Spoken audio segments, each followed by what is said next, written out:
In today's video, I'm going to teach you how to add a button in Confluence.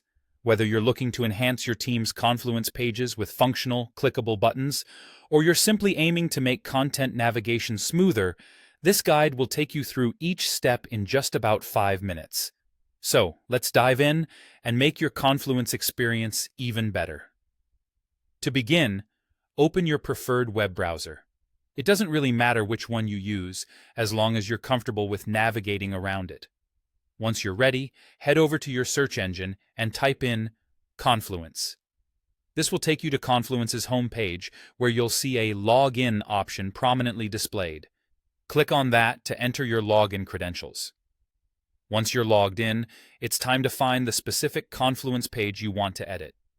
Navigate through your Confluence space to locate this page. If you're managing a lot of content, using the search bar could save you some time. When you found the page, click on it to open.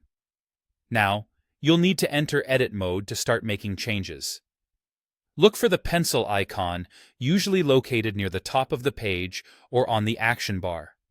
Clicking this will activate edit mode, allowing you to modify your page.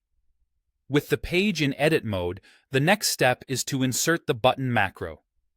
You can do this in two simple ways. The first way is by typing a button directly into the editor. Alternatively, you can click on the Insert menu, represented by a plus icon. Then, search for the button macro within the menu.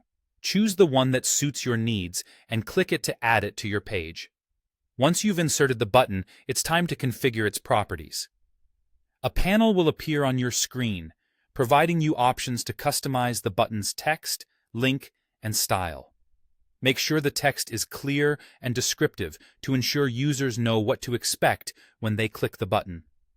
You'll also want to insert a link that directs users to the desired page or action and pick a style that complements your page's aesthetic. After configuring your button to your satisfaction, don't forget to save your work within the configuration panel.